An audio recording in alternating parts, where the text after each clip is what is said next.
একদিকে বিতর্কিত নারী সংস্কার কমিশন করে আমাদের অনুভূতিতে আঘাত দেওয়া হচ্ছে, আরেকদিকে মানবিক করিডোরের সিদ্ধান্ত নিয়ে স্বাধীনতার উপর আঘাত দেওয়া হচ্ছে।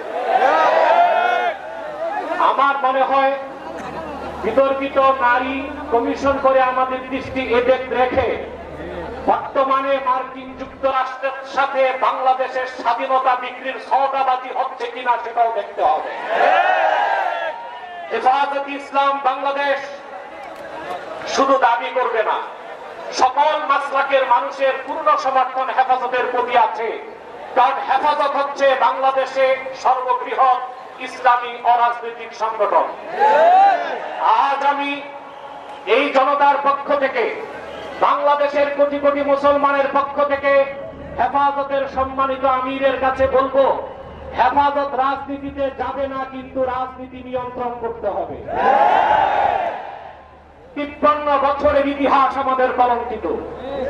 আলেম ওলামা পীর মাশায়েখ আর মাদ্রাসা ছাত্রদের পবিত্র রক্তে পা রেখে তারা ক্ষমতায় যায়, আর ক্ষমতায় যে ইসলাম ও মুসলমানকে চ্যালেঞ্জ করে।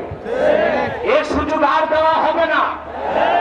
অনতি বিলম্বে বিতর্কিত নারী কমিশনের সমস্ত প্রস্তাব বাতিল করলেই হবে না।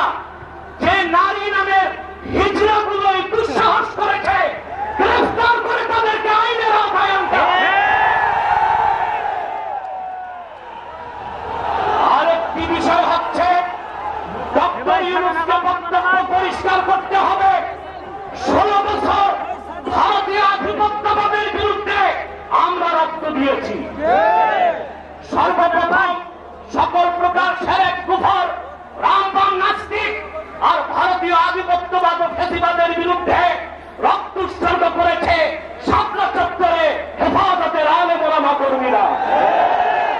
সেই আন্দোলনের আগ্নেয়গিরিতে 5ই আগস্ট ছাত্র জনতা আগুন ধরিয়েছে শুধু। অতএব আলেম ওলামাকে বাদ দিয়ে কোন সিদ্ধান্ত মেনে নেওয়া হবে না।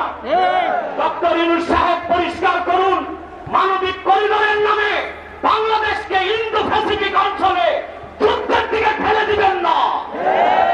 আমরা ভারতকে সাহায্য করেছি, যদি আটলান্টিকের উপর থেকে কেউ আগ্রাসন করতে আসে, বাংলাদেশের প্রত্যেকটি মাদ্রাসা একটা ক্যান্টনমেন্ট হবে। সেনাবাহিনীর সাথে কাঁধে কাঁধ মিলিয়ে মাদ্রাসার ছাত্ররা দেশ রক্ষায় মাঠে নামবে। আগ্রাসী শক্তিকে বলে দিচ্ছি, আমার দেশের সবুজ লাল পতাকার দিকে যে চোখ তুলবে তার চোখ উপড়ে দেওয়া হবে। আমার বাংলার কোন 1 ইঞ্চি মাটিতে আগ্রাসনের থাবা বসালে সেই কালো হাত ভেঙে দেওয়া হবে। বিদায় লগ্নে আরো 3টি দাবি আমাদের পক্ষ থেকে।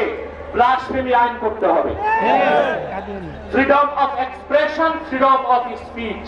বাক স্বাধীনতার নামে ইসলাম বিরোধিতা যেই করবে তাকে আইনের আওতায় আনতে হবে।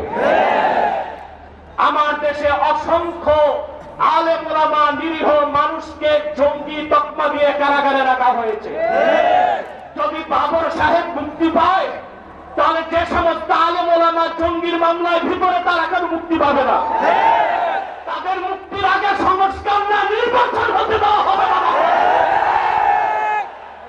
আমার 7ম দাবি, হেফাজতের পক্ষেই বাংলাদেশের সমস্ত মাসলাককে এক প্ল্যাটফর্মে আনা সম্ভব একটি দাবি আদায়ের লক্ষ্যে।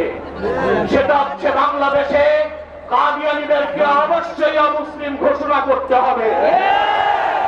হেফাজত যদি ডাক দেয়, তাহরিকে খাতমে নবুওয়াত সারা বাংলাদেশের মাসলাক আসবে। আমরা কাদিয়ানীদেরকে অমুসলিম ঘোষণার দাবি আদায়ে যদি জান ও মাল দিতে হয়, কারা কারা প্রস্তুত আছে? আখির দাওয়ানা আলহামদুলিল্লাহি রাব্বিল আলামিন। ওয়াসসালামু আলাইকুম ওয়া রাহমাতুল্লাহি তাআলা।